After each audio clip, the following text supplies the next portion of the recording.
Perkenalkan, nama saya Janul Kurniawan, kelas 10 nomor 14. Kali ini saya akan menceritakan kisah hidup dari seorang tokoh yang menciptakan berbagai superhero di Marvel, seperti Spider-Man, Thor, Iron Man, dan lain-lain, yaitu Stan Lee. Stan Lee memiliki nama asli Stanley Martin Lieber. Lahir di New York City pada 28 Desember 1992. Orang tuanya merupakan imigran dari Rumania bernama Celia dan Jack Lieber. Dia menghabiskan masa kecilnya di saat Great Depression atau depresi besar melanda di Amerika Serikat. Stan dan adik kecilnya Larry harus menyaksikan orang tuanya mereka begitu kesulitan untuk memenuhi kebutuhan keluarga. Keluarga Lieber terpaksa tinggal di apartemen dengan satu kamar. Semasa kecilnya, kehidupan Stan dipengaruhi oleh kebiasaan membaca dan menonton film. Namun dia tidak tertarik membaca komik. Dia hanya bermimpi suatu hari dapat menulis The Great American Novel. Stan menempuh pendidikan di SMA DeWitt Clinton di The Bronx sambil bekerja paruh waktu seperti menulis berita kematian, siaran pers untuk National Tuberculosis Center, dan juga seorang office boy. Lulus SMA pada usianya yang ke-16, Stan dipekerjakan sebagai asisten editor untuk Timely Comics yang nantinya berganti menjadi Marvel Comics. Disitulah menjadi bukti langkah besar terhadap karir kedepannya. Awalnya, dia memang hanya melakukan pekerjaan kasar seperti mengisi tinta dan tugas perbaikan lainnya. Namun pada tahun 1941, ia berhasil membuat debut pertamanya mengisi teks Captain America dengan menggunakan nama samaran Stan Lee. Lalu nama itu pun dijadikan legal. Kemudian dia menciptakan Destroyer in Mystic Comic nomor 6, Jack Frost in USA Comic nomor 1, dan Father Time in Captain America nomor 6. Ketika baru usianya yang ke-19 tahun, karena kreativitasnya meningkat dan adanya konflik di perusahaan, Stan Lee dijadikan editor sementara.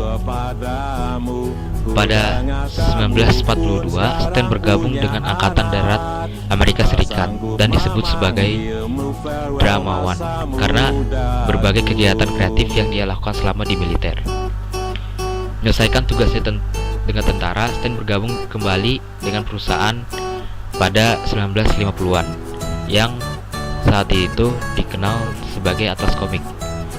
Dia bereksperimen dengan berbagai genre seperti kisah romantis, sci-fi, horor, komedi, dan sebagainya. Stan bahkan melebarkan sayap dengan menghasilkan karya bersama rekannya Dan DeCarlo di surat kabar komik berjudul My Friend Irma. Itu kemudian diangkat menjadi komedi radio. Dia belum puas dengan karirnya hingga pada tahun 90-an. Persaingan dengan DC Comics memintanya untuk menciptakan karakter tim pahlawan super baru. Bekerja dengan Jack Kirby, dia membuat Fantastic Four, Hulk, Iron Man, Thor, Spider-Man, X-Men, Doctor Strange, dan sebagainya. Stan melahirkan karya tentang pahlawan super yang dapat terluka seperti manusia biasa. Itu merupakan sesuatu yang belum pernah ada di dunia komik sebelumnya. Pahlawan super seperti Superman di DC hampir sempurna dan tak nampak seperti manusia biasa. Akhirnya Stan mengubah karakter itu dalam Spider-Man yang rilis pada 1962. Peter Parker, alter ego Spider-Man, hanyalah seorang murid SMA yang kesepian. Dia menyebut Parker merupakan karakter yang paling mirip dengannya. Dia hanyalah pria biasa.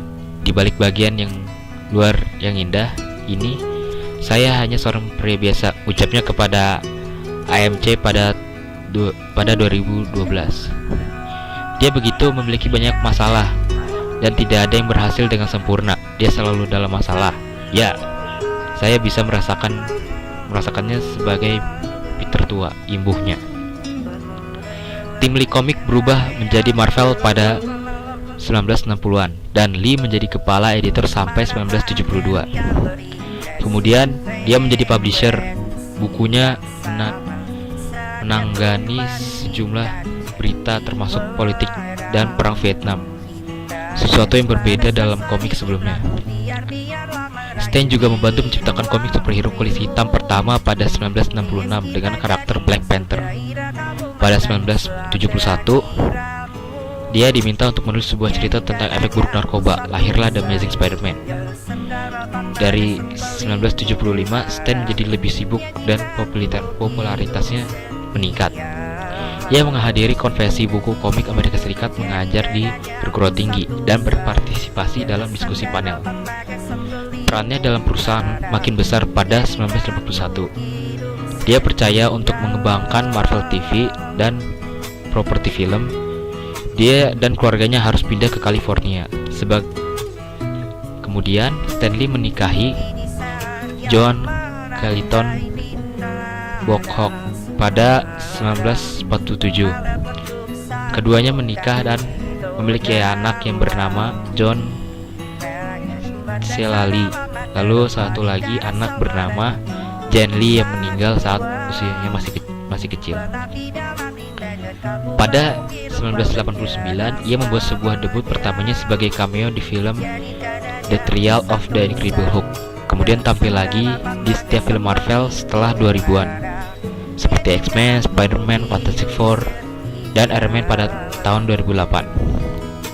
Saya ingin diingat sebagai pria yang menghibur orang lain, katanya kepada Archive of America Television pada 2004. Begitu saya tidak lagi di sini, itu tidak menjadi masalah bagi saya. Jika saya diingat atau tidak, tapi saya ingin diingat saat masih hidup. Itu akan lebih menyenangkan, tuturnya. Stan bahkan menerima penghargaan Medal of Art dari Presiden George Washington Bush dan meluncurkan acara di History Channel berjudul Stan Lee's Superhuman.